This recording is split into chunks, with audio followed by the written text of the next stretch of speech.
happy Sunday. Welcome to the channel. Welcome to the broadcast. My name is Dr. Kesha, and today I'm going to do a new movie review. Spoiler alert, I have to because this particular film just resonates with me. Now, I know that there's a whole lot of hoopla out there about it's a split, you know what I mean? It's split in terms of folks just wanting to see it, wanting to support Tyler Perry's new film, The Divorce in the Black, wanting to support Megan, wanting to support Corey and all the other star-studded castmates, so you have that aspect, the excitement, you know what I mean? People eager to watch it. Some of us stayed up late to watch it and all of that jazz. And then you have people being ultra critical of Tyler Perry's work. All right. Now, the what is the word that I'm trying to use? The criticisms. I'm not saying that the criticism in some ways is true and accurate and honest. I believe there are some people that want to see better, want more, or they refer back to, Tyler Perry's work and they say, hey, this was an excellent film and that one was excellent. This one had better writing and that one had better writing. But what I perceive from art, it doesn't always have to be a game, or 100% quality or have 100% appeal. I think it really depends on what the objective is. Is the objective an Oscar? Is the objective an Emmy? Like, what is the objective? Are you just trying to make something fun? Or what is the creator's objective? And so I think that only Tyler can really answer that question. But for the most part, Tyler Perry, his brand is all about entertainment. It's all about messaging. It's all about entertainment and messaging, and it's all about the culture. That is his brand. Culture, entertainment, and messaging. You'll see those things throughout all of his films. That's what he does. Tyler Perry has a unique way of going about his art, and we all know it when we see it. It's zany, it's crazy. You'll have a little bit of this, a little bit of that. Some things that are unrealistic in some very creative situations that potentially could be real, but he'll take it to the next level, maybe something that you've never seen before to kind of capture your attention or to get a reaction from you. That's what Tyler Perry does. It's almost like the movies that he produces and directs and creates and writes, it seems as if they're just an extension of his plays.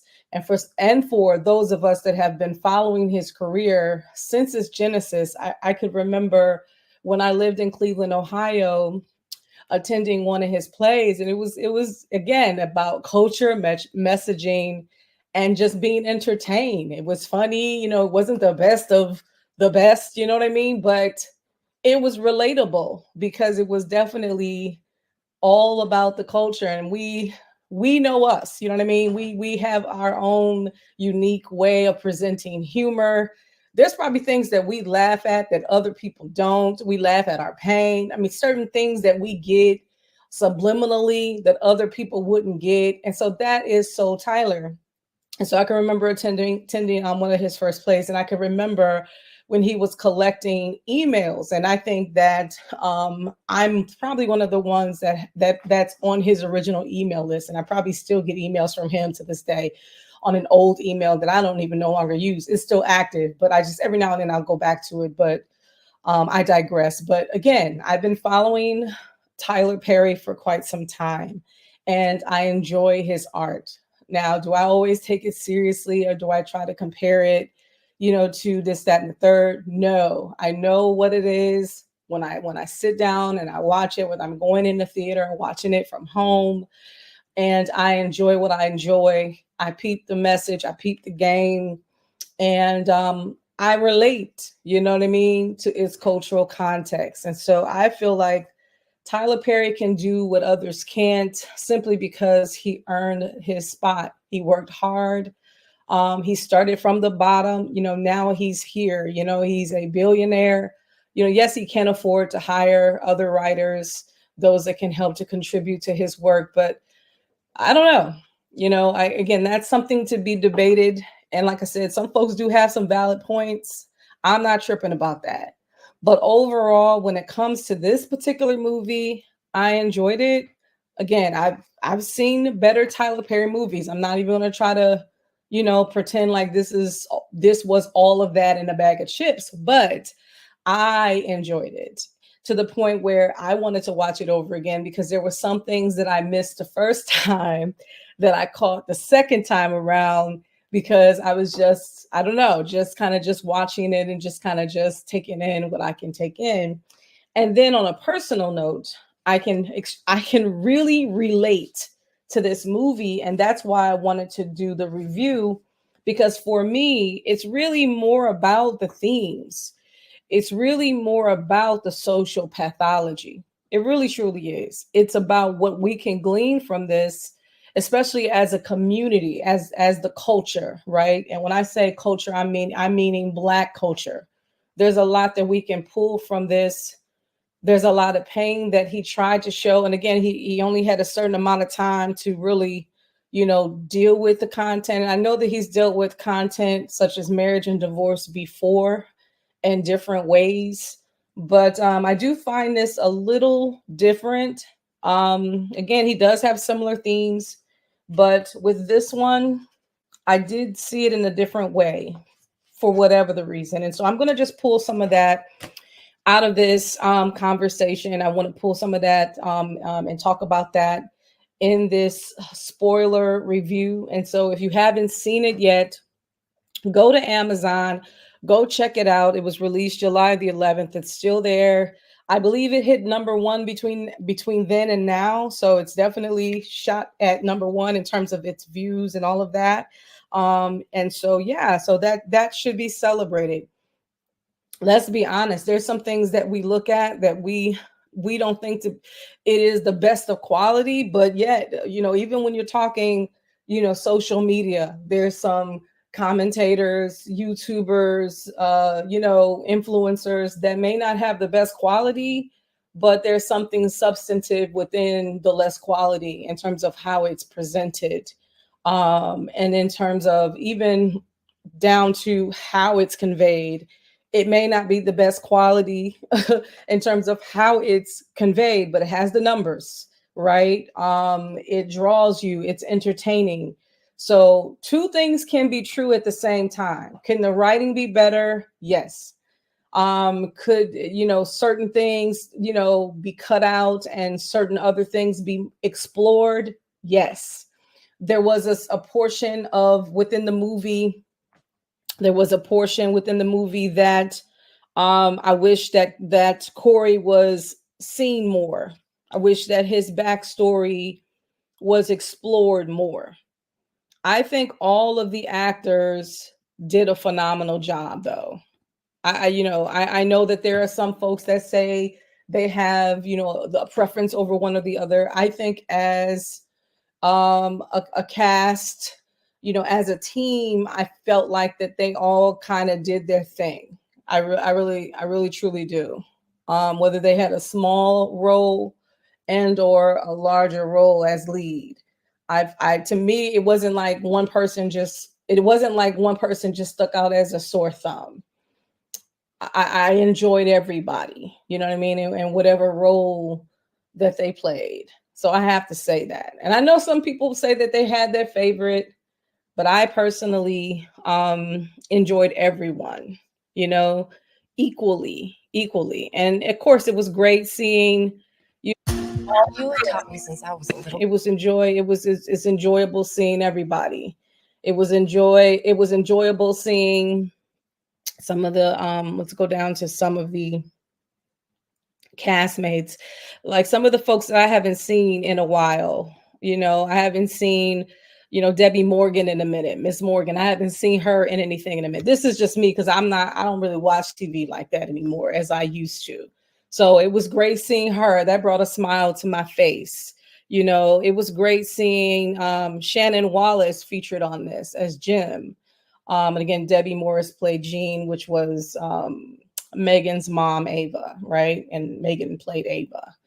So it was great seeing Shannon Wallace. I'm like, okay, because he also played in Diara in Detroit. So I was good seeing him. I'm like, okay, so it was of course great to see Corey. I've been watching all the interviews leading up to this. I just want to just kind of highlight the cast before we get into the conversation and give everybody their flowers. I enjoyed Corey. Funny thing is, like, he's been in the business, for a very long time. I didn't know the exact number until I started watching some of the promo interviews, leading up to the showing of the film. And he was saying that he's been in the industry for about 25 to 30 years.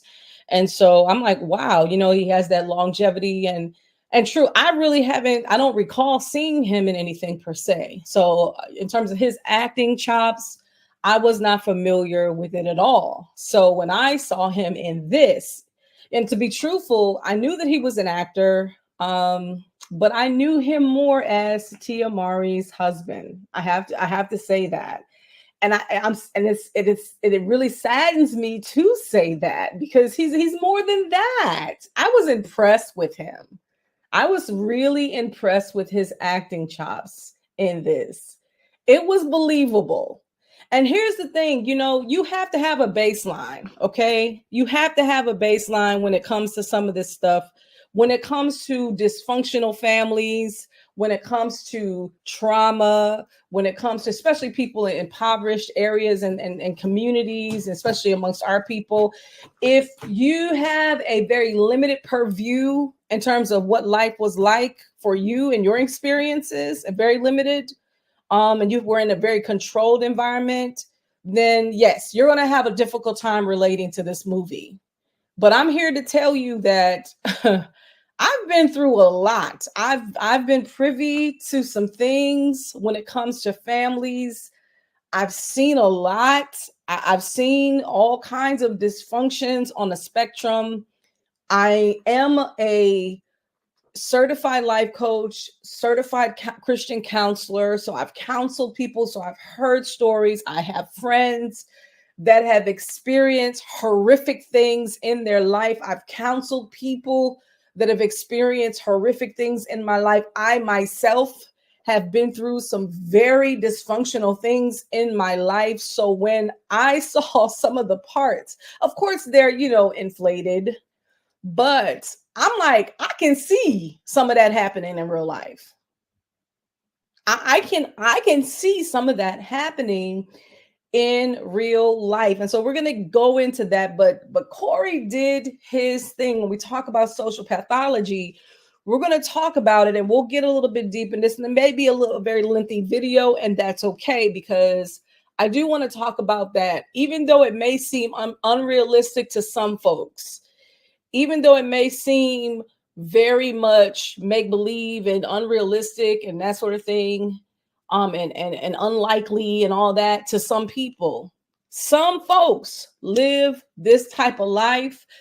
Some people act out to this level and beyond.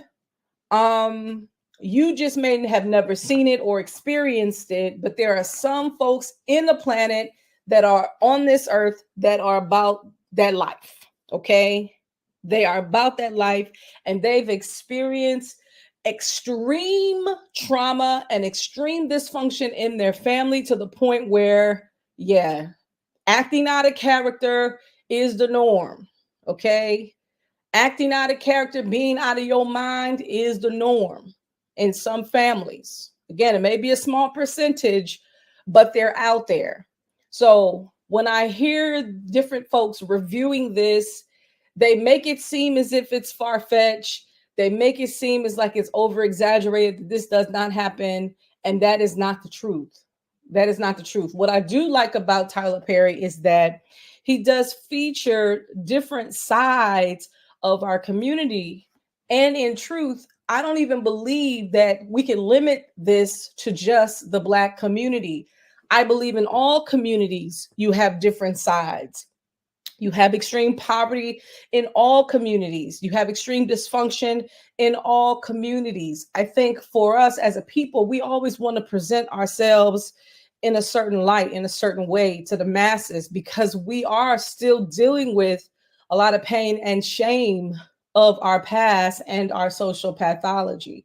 We still wrestle with that because of how we are treated in society as Black people. And so we have learned to mask our pain and to present ourselves in such a way, you know what I mean, where we don't want people to focus on that. We don't want people to focus on our history. We don't want people to focus on how we were treated in our trauma. We want people to focus on what we want them to focus on, whatever it is that we're trying to present in that moment, or whatever it is we want to present of our culture that is good and wholesome, to try to change the narrative. But the truth of the matter is that there are some people still out there in our community that are still struggling, and they don't know how to present themselves in any other light than being in their truth. And if their truth is extreme dysfunction, then so be it. That's what they're going to show. They're not going to present anything else because they don't know anything else. So we also have that side of the community as well. They don't know how to clean it up. They don't know how to speak their speech. They don't have the proper grammar. You know what I mean? They don't have the right type of cadence, and they don't know how to code switch, and they don't know how to present themselves in an elevated way. They don't have that ability to do that. Okay. And they're often looked down upon in our society because of what it is and how they present themselves. But we'll go into that in just a few moments. So I have to say that I was pleasantly pleased at Corey, because I've never seen him act before like that or in anything. And so when I saw him act, for me, he was very believable. For me, he was extremely good at what he was doing and how he was portraying that.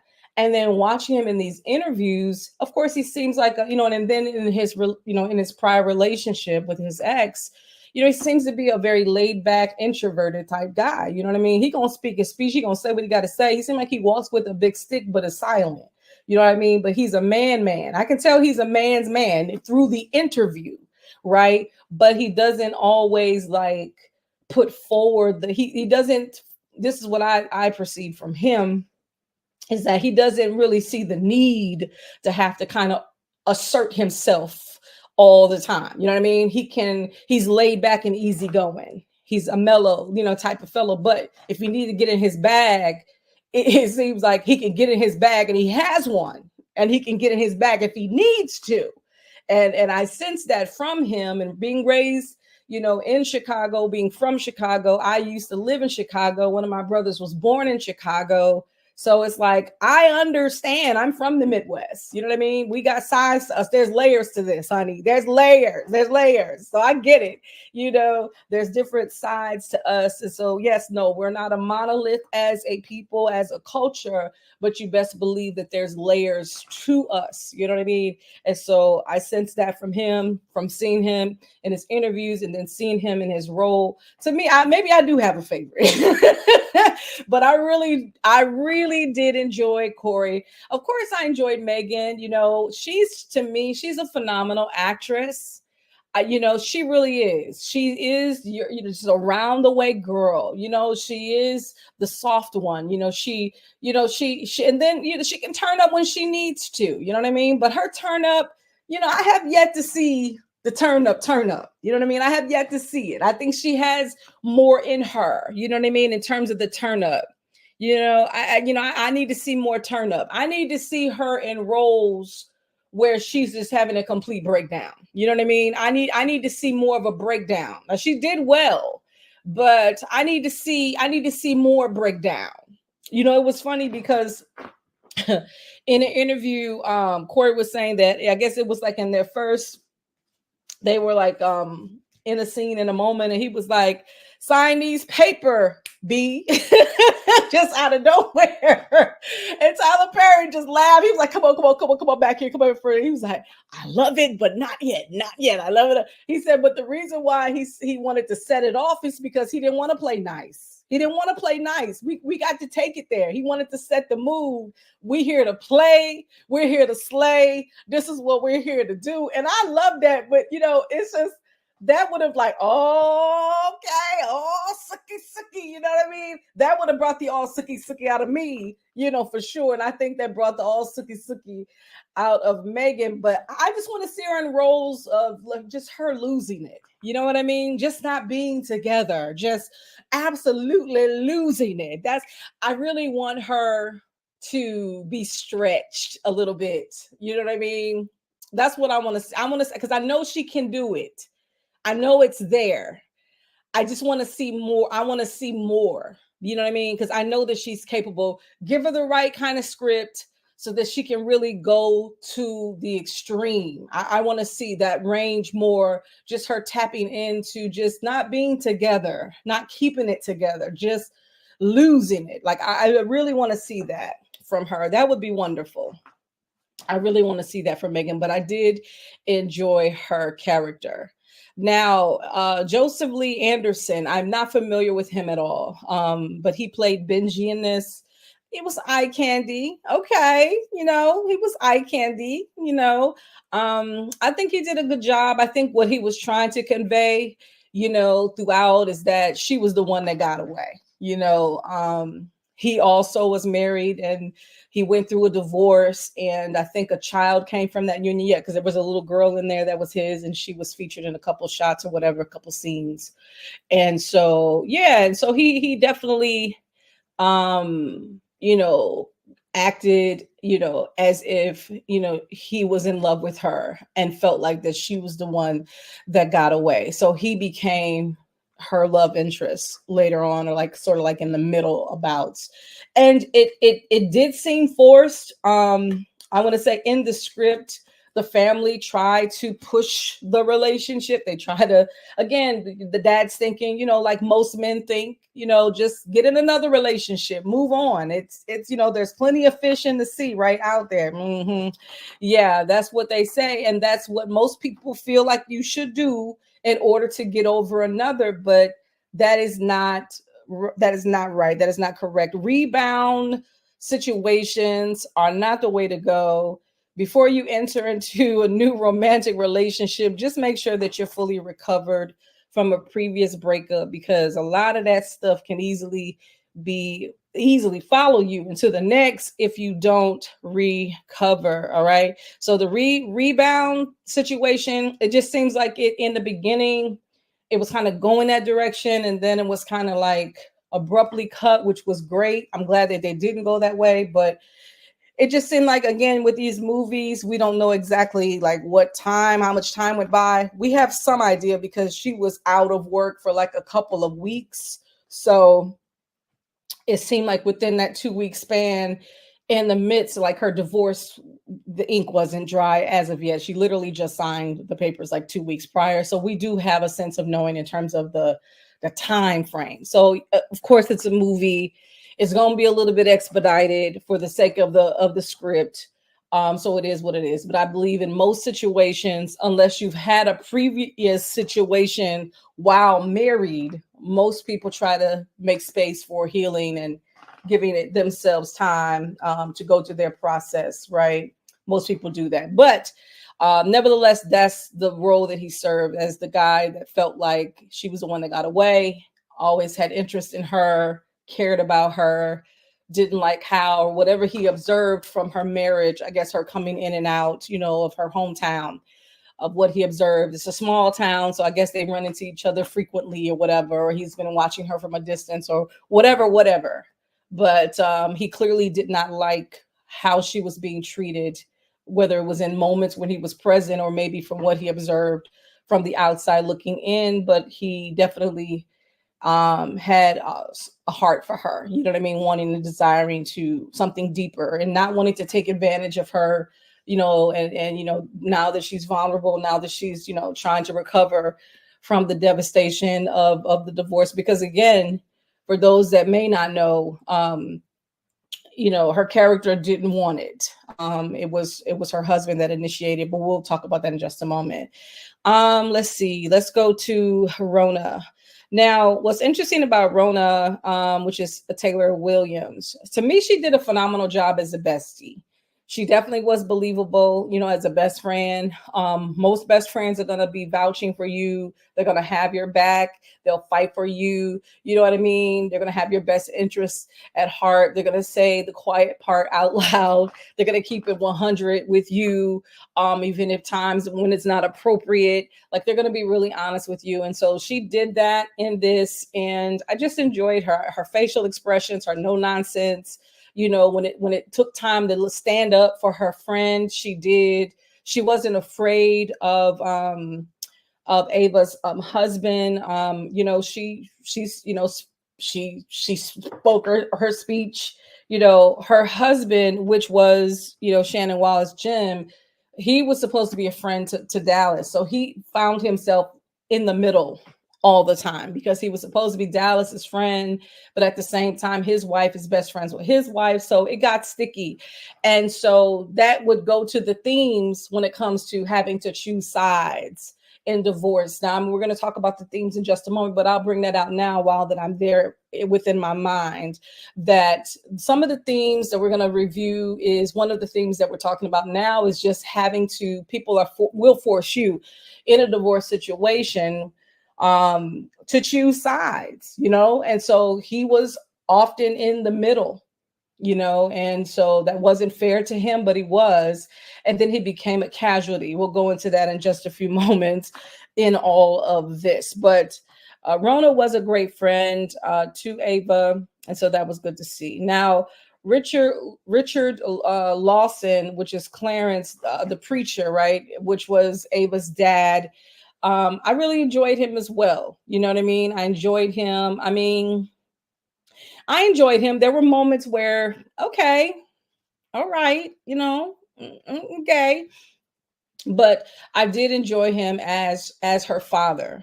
There's certain aspects, being that I'm kind of like a church girl, you know what I mean? Things I kind of picked up that I was like, I wish that he was, because everybody has their favorite style of preaching. I wasn't a fan of that style per se. There could have been a little bit more charisma in the preaching. That's just me. And I get that it was at a funeral. And I get, I like the fact that he was honest and candid, in that moment. But it was very interesting. And that brings me to, and I think I kind of touched on everybody, right? Yes. That brings me to the opening scene. Shout out to all the supporting characters, by the way. But that brings me to the opening scene. Let me see if I can catch it for you. Make sure you see what I see here. That brings me to the opening scene. Okay, so if you watched it, if you know that opening scene, okay, where one of the sons, and it's funny because Corey, he plays Dallas Bertrand. Now, that's the only family that we know their last names. we know the last names of the family. But what's interesting is that the Bertrands, now that family, his family, is off the chain. And so if we're honest, for those of us that have, more of a diversity of friend groups, we know that we know somebody that be like that. we know some families that are off the chain like that. They have suffered extreme trauma. They're extremely dysfunctional. They don't care. They don't have blank to give. Okay, that kind of family. They will act out in public. They don't care. They will argue, cuss, and fight. They don't care. They'll cuss you out in front of whoever is around. They don't care. They'll embarrass you at any given moment, any chance, if they feel like it. They don't care. Okay. We all, if we're honest, know people like that. I know people like that. Okay. Really well. Okay. All right. So we're not gonna go there, but we do know families. Now, I don't have a recollection of a family of a family that would literally take a dead person out of a casket and carry them out and bury them in on their property, on their lawn. That part I don't know. I've never seen that part, but I've definitely have seen families, that were so dysfunctional, that if you're not careful, you're going to be drawn in to their dysfunction, to their world of chaos. You can easily be drawn into that, and that's who the Bertrands, that's who they were.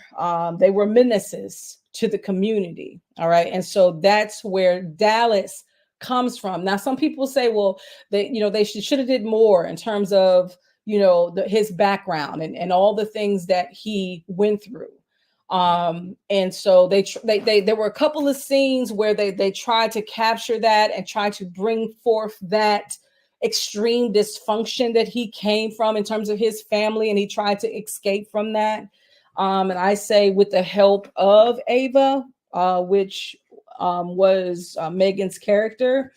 But you can't, if you don't go through the right type of therapy and counseling and self work, you're not going to escape it. It's going to forever be demons in your life. It's going to forever follow you until you confront it. What he did was he began to get caught up in the vices and the drinking and all the other things, to try to drown out his sorrows, to try to mask his pain, and so not wanting to face the things that, and he went through some stuff. And so, but the beginning, the first scene kind of set it off in a to me a very entertaining yet eye-opening way for me, because that family, when you begin to connect the other dots as the movie begins to move forward, that family played a major role, a significant role in the demise of that marriage.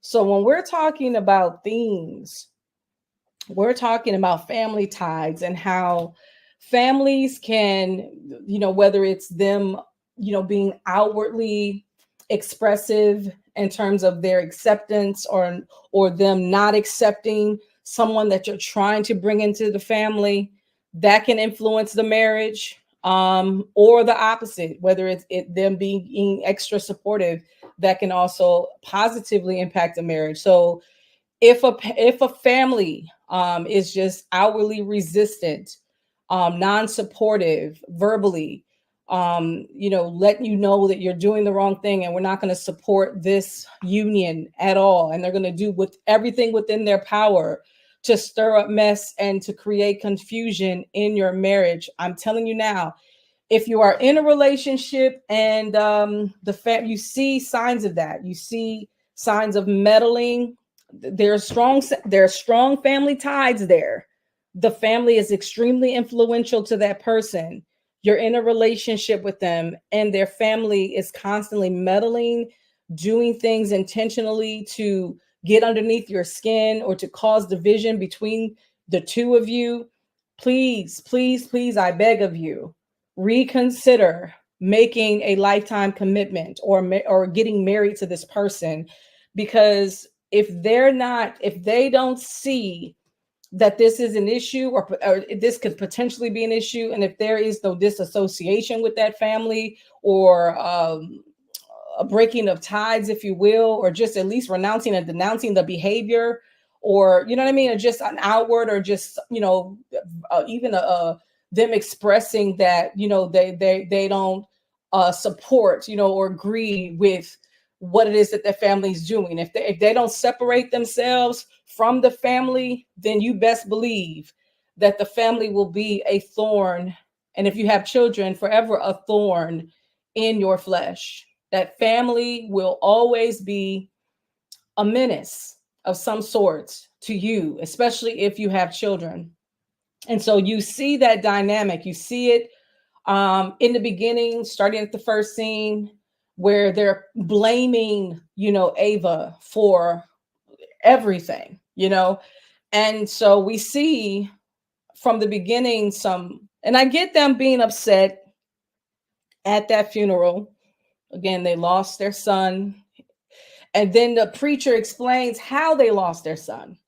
Their son died because he was shot trying to rob one of the elderly people in the community. So it's not like he died an honorable death or it was an accident or he was sick. He died, unfortunately, because he was doing something that he shouldn't be doing. And so, and then it was also explained, during the eulogy, and it really wasn't a eulogy because you're supposed to speak well of someone during the eulogy, but the dad, he took it upon himself to pretty much speak to the sins of the family. He took it, he used the opportunity to try to preach the truth. So Clarence, which was Ava's dad, the pastor, was like, I have to speak the truth. And the truth is that he's not going to open up his eyes in heaven.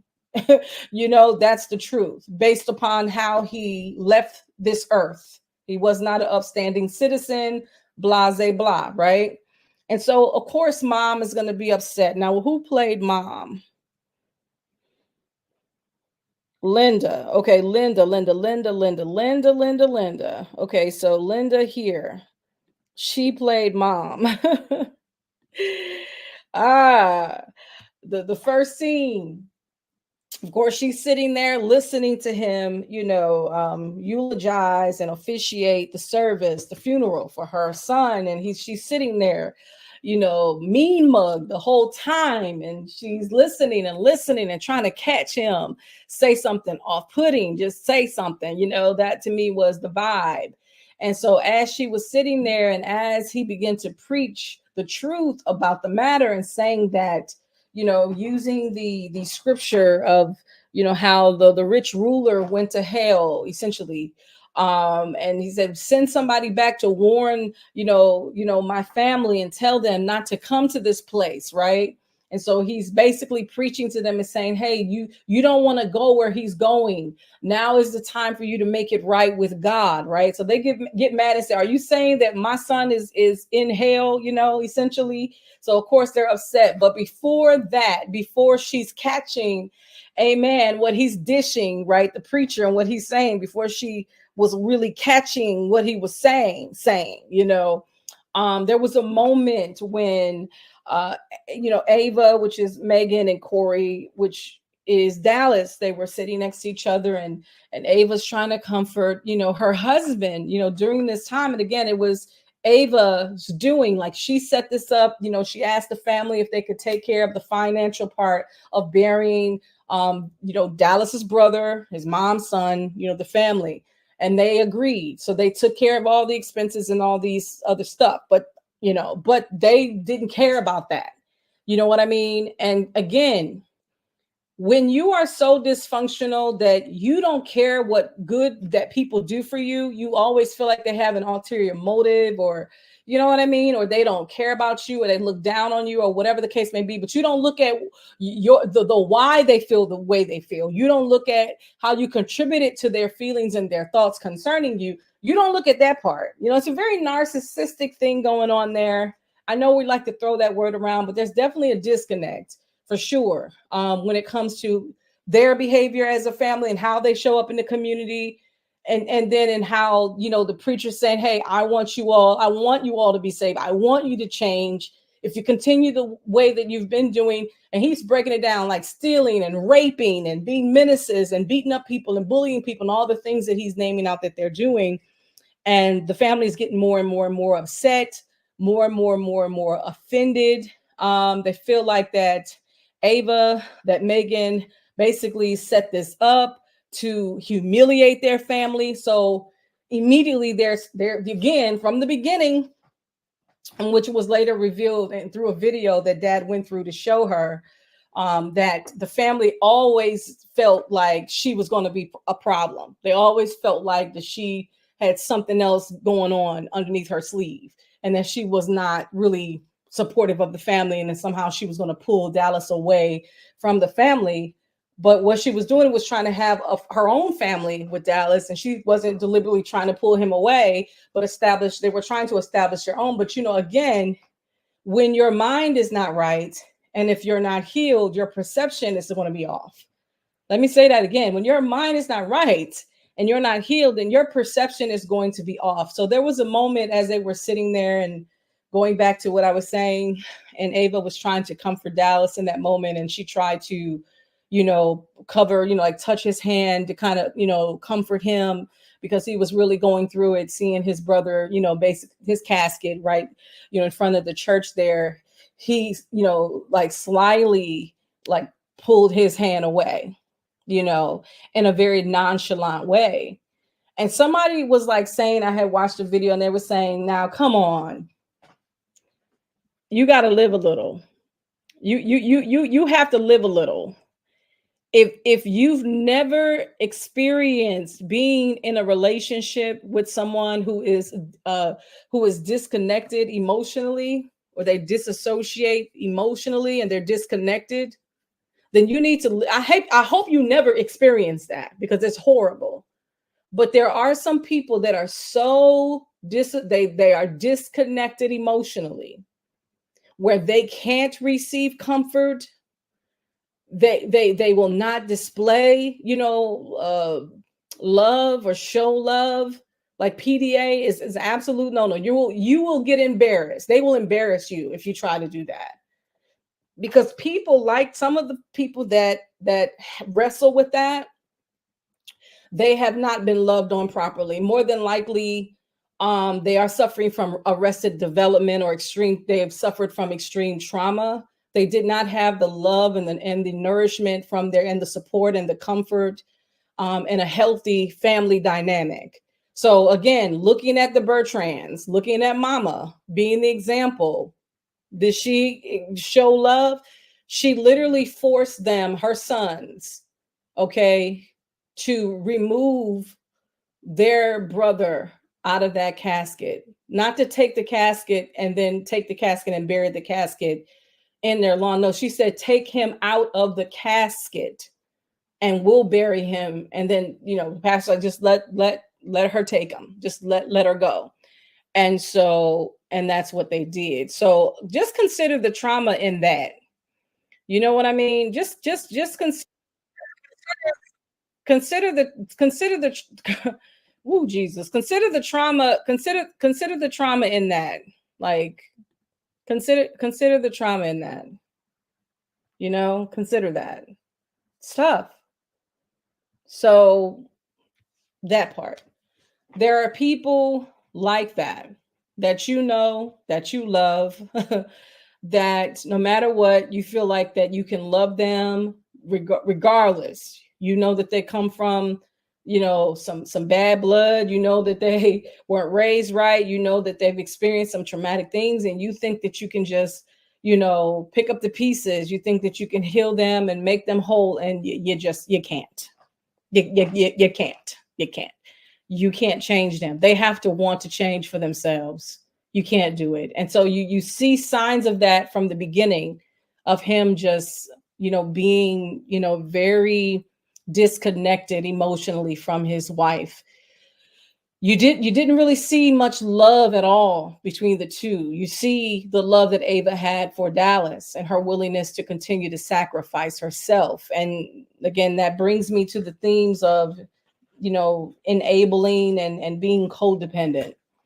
You see that, and that was her while married to Dallas, just constantly overlooking things and constantly, being a people pleaser and all of the things that is associated with being an enabler, um, trying to make sure that your spouse don't get upset, trying to keep them from not being upset, and all of the cycles. It's deep, man. It is so deep. It's so deep. And so those themes, you really see that when you look at the relationship, even though it be brief, we weren't privy to their dynamic as a couple, you know what I mean? Because it was relatively brief, with them being together in terms of the scenes. But you definitely see signs of that, of the the enabling that's happening that Ava's doing, and her codependency, um, and the unbalanced relationship and the very unhealthy behavior patterns, between the two. Her being loving and accepting and patient, and then him being, toxic, for lack of a better word. Again, ignoring, defending. She's ignoring how he's treating her. It's almost like, even in the first scene, it's like, this is every day for me. When they took the dead body out of the casket, the church members were like, oh, oh my God, and she's like, oh, not again. Like, don't, please stop. Like, this is normal. Again, just ignoring the toxic behavior. This is not nowhere near normal. This is psychotic behavior. Her forcing her sons to take a dead body out of a casket. And they did not want to do that. We're trying to say, Mom, are you sure? I mean, let's just take, they didn't want to do that because that was not nowhere near normal. And so again, avoiding consequences for their actions, she probably should have involved the police. There was a moment in this movie where the best friend the best friend, Taylor started, was it Taylor? Let me just make sure I got her name right. Yes, Taylor started, her real name is Taylor, but Rona was documenting like all of the stuff, like documenting all of the things that You have taught me since I was just documented all that stuff. She was just documenting how he treated her, what he said to her, all of the things, all the toxic behaviors, all the things that she experienced while being married to Dallas. And she gave her the list of things. Ava didn't do it herself. Rona did it for her and said, hey, while she was, and then she decided to go away and spend time with her mom and dad to try to figure some things out. But while there, her mother stumbled upon the letter outlining all of the things that their daughter went through. And I think somebody had a criticism, and I kind of agree that, number one, we couldn't see what was on the paper, and there was only a few things that were brought up in conversation, that, like, let's say he hit her, he spit on her and stuff like that. But we really never saw, not to say that she had to necessarily, I mean, well, I don't know. I think that it would have been better if we would have seen some of those behaviors. When we saw the toxicity from Dallas from the jump, right? He's willing to, disconnect. He was, emotionally unavailable. We felt that from the beginning, but we never really seen, other than him just disrespecting her and yelling and screaming at her and embarrassing her, which is very toxic, by the way.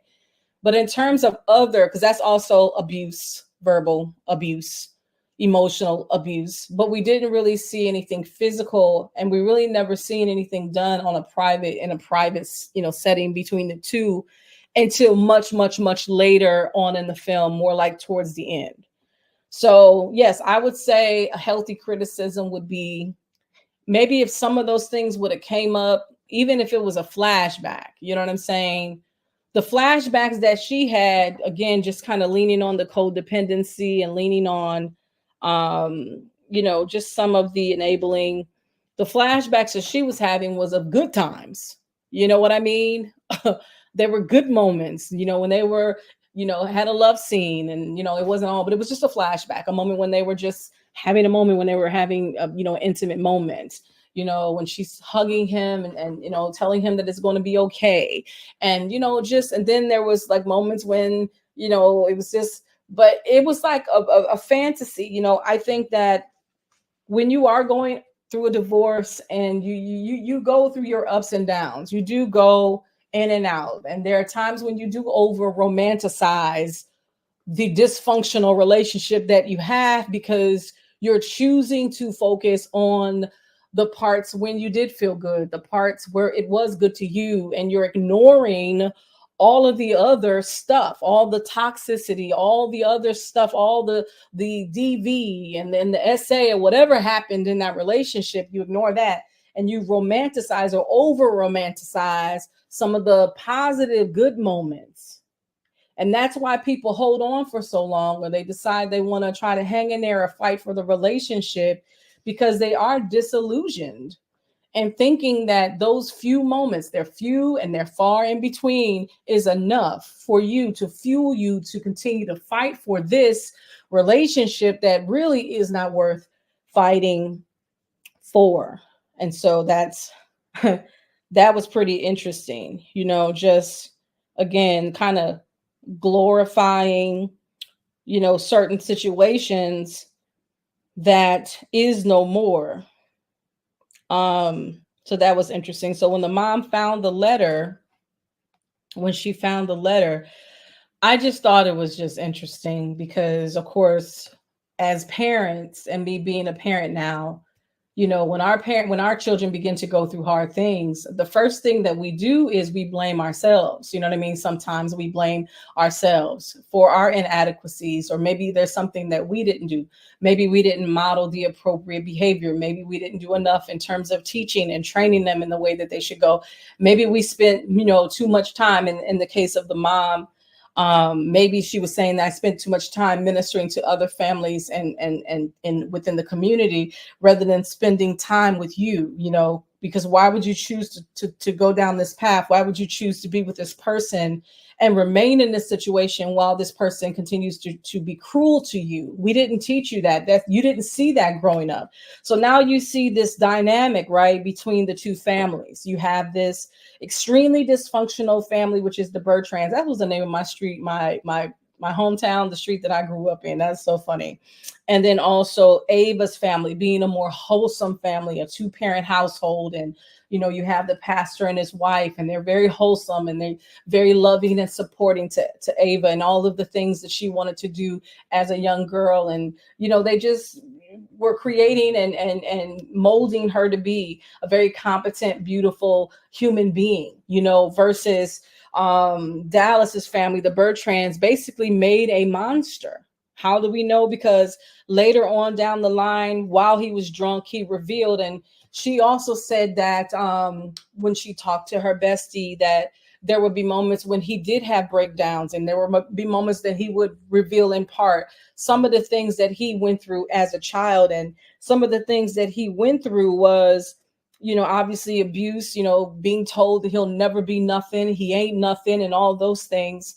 But the other part is that he said that his mother forced him to kill his father.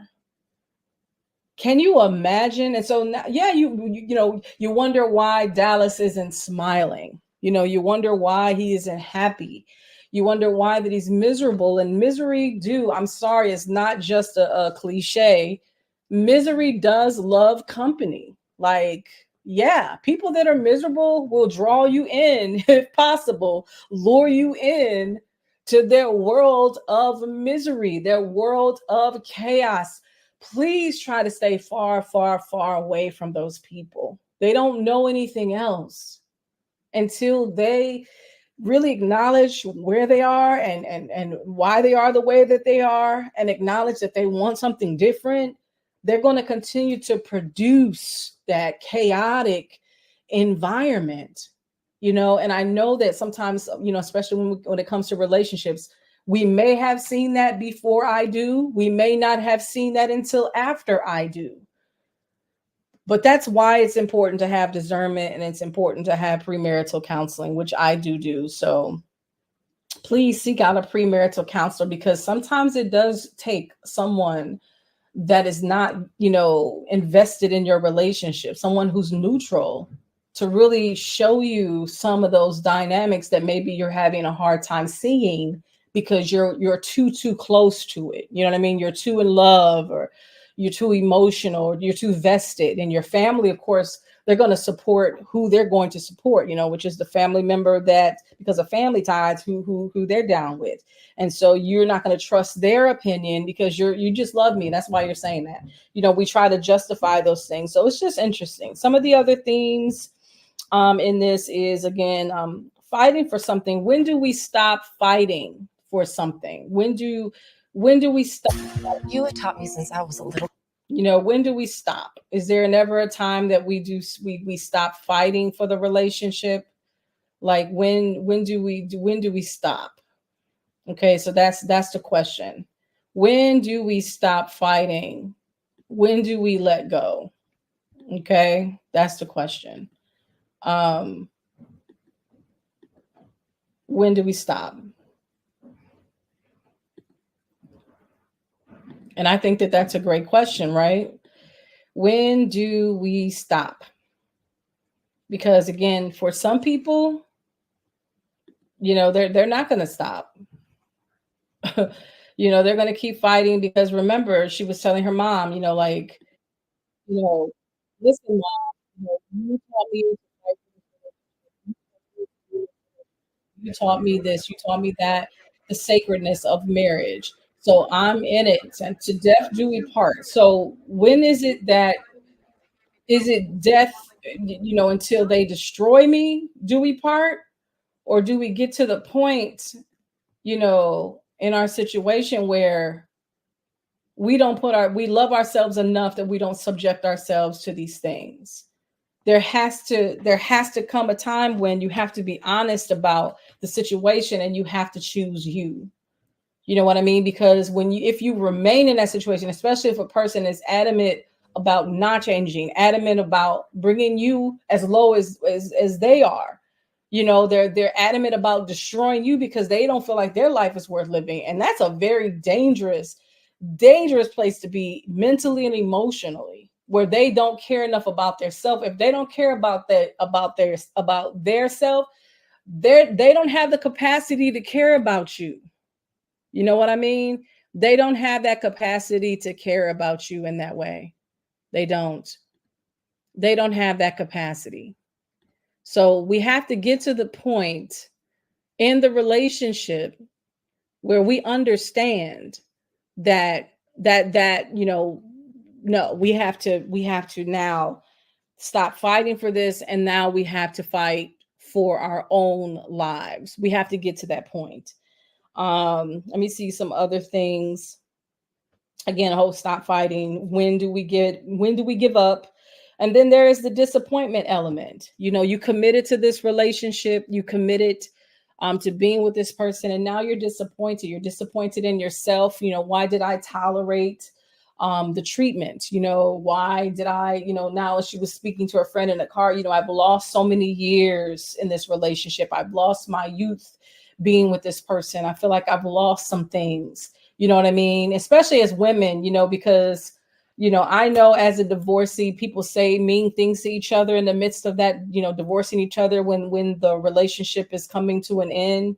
There's some mean things that are often said, and I know that it has been said in counseling, and also some things have been said to me personally about me being of age, and no one and then no one wanting me, because I'm old now, or older now, where, of course, most of us marry, some of us got married in our 20s, some of us got married in our early 30s, and now we've crossed over into bigger numbers. And the person that was with you and knew you when you were youthful and fresh, and you know what I mean, you were maybe, whatever. And so they had an opportunity to experience all of that youthful you. And so now that the relationship is coming to a close, and the marriage is now dissolving, who's going to want you? That's what they're going to either say or make you feel or believe. Who's going to want you? Or you may feel that now that I'm older, like, who's going to want me now? Like, I'm past my prime, or I'm entering into my prime in one way, but now that I'm of a certain age, who's going to want me? And so her friend was just trying to reassure her and say, hey, listen, you're beautiful and you're still sexy. You still got it. You have not lost your groove, sis. Okay. You have not lost it. You are fine. So there are stages, definitely stages of grief within a divorce. Even leading up to a divorce, there's stages of grief that a person goes through. And so you see some of that within the movie. Yeah, so I think it would have been better if they would have acted out some of the details of the Caleb Sun abuse. Diaz. Hold on, guys. Let me answer this real quick.